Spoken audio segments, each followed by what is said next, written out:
Bertrand Latour ce soir, c'est 10 pour Mbappé ou pas Bertrand, vous écoute.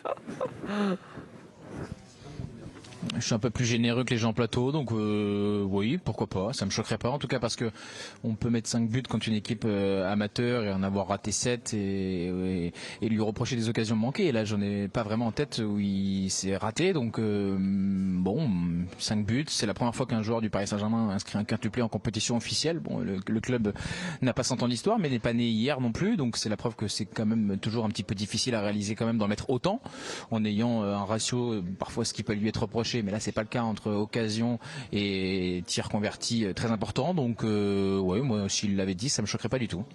Non, mais... Ok, merci Bertrand. Bertrand, je vous garde parce que je ne sais pas si le sieur Gélite est tout à fait d'accord avec vous. Le seul 10 que je lui mets, moi, c'est dans l'attitude et dans le comportement et dans le niveau d'exigence. Après, c'est un atelier attaque-défense, c'est des stats de foot en salle. Non, mais je veux dire, à un moment, il faut quand même recontextualiser un minimum le match. Non, quoi. Et puis, il faut que le 10, ça reste quand même quelque chose d'exceptionnel. Il faut sacraliser le 10. Ouais, il faut Oui, sacraliser, il a été évidemment. banalisé. Vous avez, de mémoire, il y a un quintuplé qui avait le 10, c'était Salenko en Coupe du Monde. Ouais, C'est un but, effectivement, il a 10. Mais là, ça se comprend. Le seul. Le seul de l'histoire de la Ouais. Coupe du Monde. Vous êtes en finale, vous êtes en Coupe du Monde face à un adversaire très haut niveau, il n'y a rien à dire. Là, aujourd'hui, il y a trop de différences de niveau. C'est-à-dire ce qu'il a fait là, je ne sais plus qui disait l'argument des 3 buts en finale effectivement, de Coupe du Monde. Alors, c'était 3 buts dans le pénalty, c'est pas exactement la même chose. Bon, les pénaltys, il faut les mettre. Absolument. Mais là, il y a trop de différences. Déjà, avec des pros, sur 2-3 appuis, il est capable de prendre 50-60 cm la différence d'entrée. Mais sur des joueurs qui n'ont pas ce rythme-là, à un moment, il fait une accélération côté gauche, il n'y a pas le but, mais c'est un peu à mourir de rire. C'est-à-dire qu'il met une petite accélération. Et d'ailleurs, on voit le gars qui va pour partir, il dit je ne va pas, il dit je laisse mon pote y aller. Donc, c'est pas Mais il ne faut pas banaliser ce qu'il a fait. Ah non, mais il faut en pas revanche, il banaliser. faut sacraliser le disque, qui est la note parfaite. Voilà, tout ça. Voilà. Donc ce soir, c'est quoi alors, les gars? C'est 9? Tout le monde met 9? Ouais, 9. Vous montrez, affichez vos... 9 de cœur. 9, c'est très bien. Il n'y avait pas Thibaut Courtois en face, encore une fois. Oui. Comment? Il n'y avait pas Courtois comme gardien de but. Non. Ben non. 3 fois en caleçon. T'as repéré un joueur à manager là, du côté du pays de Cassel ou pas, Yvan? Le milieu de terrain au début du match. Claire, il est bon, le gaucher au milieu là. Ouais, lui qui était visible. Boudjema aussi, pas mal. Et honnêtement, un petit mot sympa quand même sur le pays de Cassel pendant 25 minutes, c'était du guardiolisme, les sorties de balle. Face au Paris Saint-Germain. C'est pas si. Non, mais c'est pas si. Un peu étonnant quand même. Non, mais c'est pendant 30 minutes, ça a été.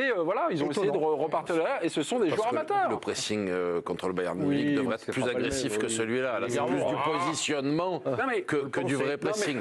Mais c'est vrai que ça me pressionne. Ça, c'est plus grave que Neymar qui est sur une jambe, je vous le dis. Je sais pas, mais en tout cas, moi, ce que j'ai trouvé, ce qui m'a surpris finalement, c'est que c'est des joueurs amateurs qui sont valeureux, mais qui sont limités, peuvent ressortir aussi facilement que ça. Voilà, et la volonté de ne pas balancer les ballons, de ressortir comme ça.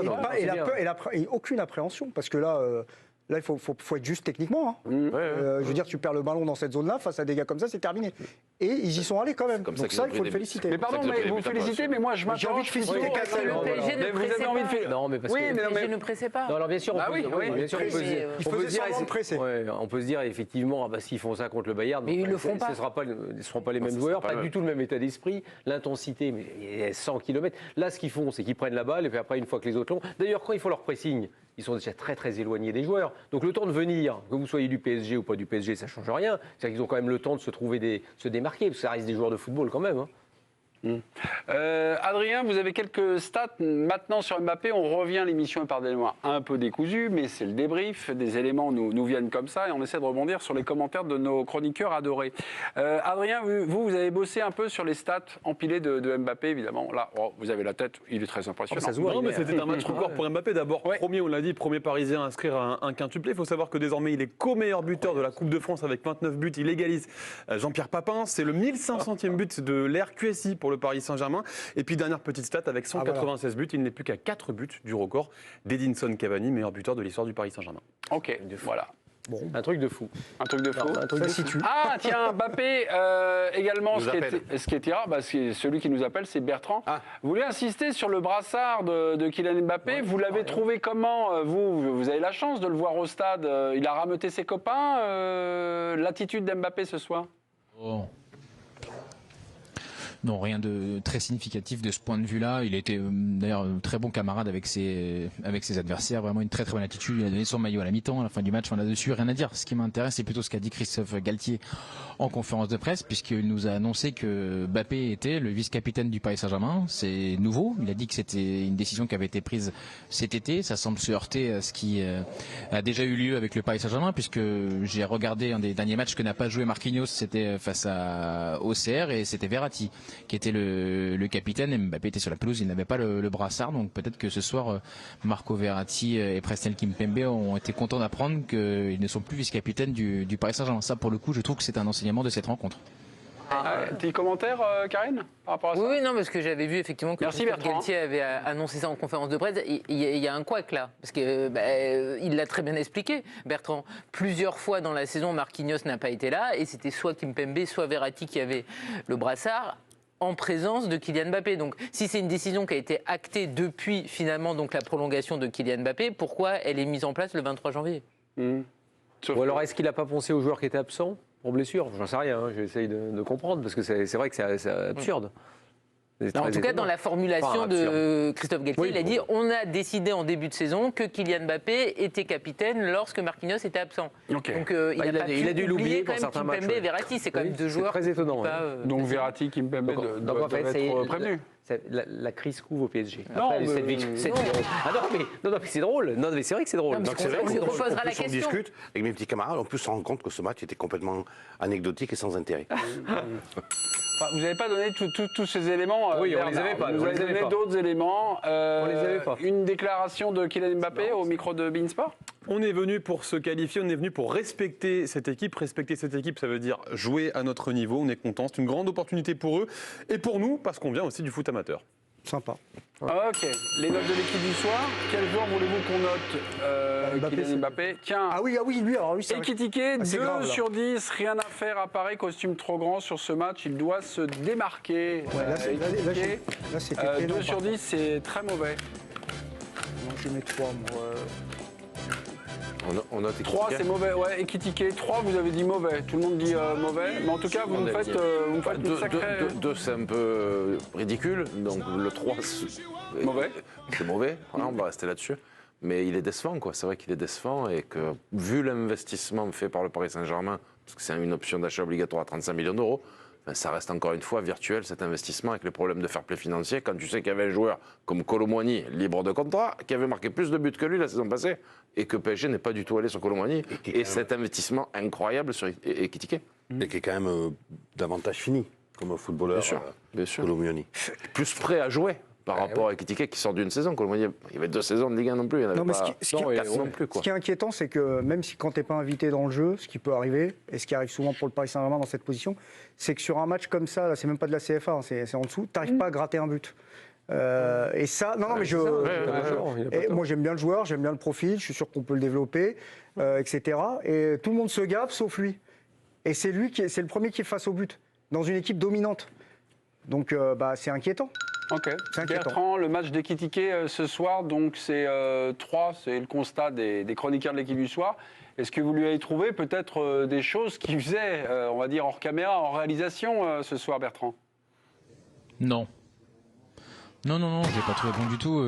Ekitike, c'est vrai que ce qui est assez inquiétant, c'est que dans un match que le PSG domine autant, on le voit aussi peu. Il a même pas d'occasion qu'il ait raté puisqu'il ne les s'est pas procuré ou il n'a pas été en position de pouvoir les convertir. Ça, je trouve ça dérangeant. Je trouve que parfois on est un peu sévère avec lui sur l'analyse de certains matchs contre des équipes de Ligue 1, avec des joueurs qui sont aussi souvent remplaçants. C'est difficile de s'exprimer dans ce contexte-là.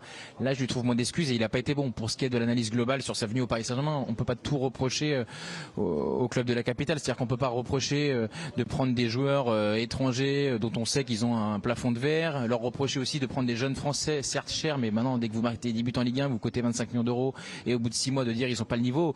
Moi j'ai envie de lui laisser du temps, peut-être que ça passera par un prêt dans un club d'un niveau inférieur la saison prochaine ou peut-être même sur la deuxième partie de saison, je ne le sais pas, mais je veux dire ne lui brûlons pas les ailes trop vite, c'est difficile de s'intégrer dans un club comme ça, de Reims à Paris, voilà, tout change. Donc voilà, moi j'attendais mieux de lui sur la première saison, mais de là le condamner l'investissement du Paris Saint-Germain, je trouve que c'est allé un petit peu vite en besogne et je m'étonne qu'Yvan Lemay, avec l'expérience qui est la sienne, tombe dans ce travers-là, mais je lui en veux pas, Yvan. Je peux. Ah bah évidemment, Non, mais vous êtes attaqué par comme je le sais que tu as félon, fait un album Panini avec des photos d'Ekitike, c'est sûr que c'est difficile de parler avec toi. Mais quand tu compares l'investissement, quand tu connais le problème de fair play financier, tu es un supporter, quand tu connais le problème financier de Paris Saint-Germain et que tu as un joueur libre de contrat, le problème financier ne fait pas la tête, tu sais qu'il y a un problème financier quand même, il y a un fair play financier, si on a oublié. Donc payer 35 millions, même si tu décales ton paiement, alors que tu peux prendre un joueur qui a 1 an ou 2 ans de plus, qui a mis plus de buts que lui, ça paraît juste pas compliqué à comprendre. Et qui aujourd'hui ne vaut pas 35 millions d'euros. Et qui aujourd'hui ne fait pas le travail. Et il y en a un autre qui sort à la finale de la Coupe du Monde. Alors après, c'est facile à le dire, mais ce sont des professionnels, comme on est professionnels dans cette activité. Tu dois prendre des décisions et des bonnes décisions. Visiblement, ce n'était pas la bonne. Mais si tu as des doubles de Panini, je les prends volontiers.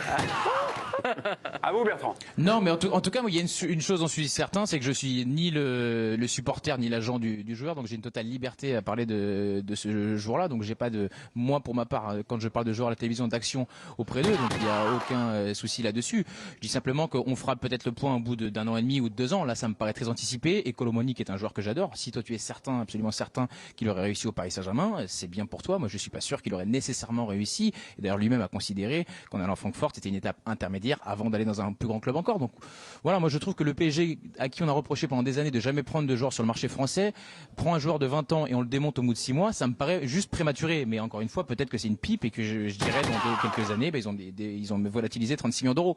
Mais ce sera pas la première fois pour autant. Voilà, c'était un petit échange. C'était bien. Yvan et Bertrand. Entre deux amis. Non, non,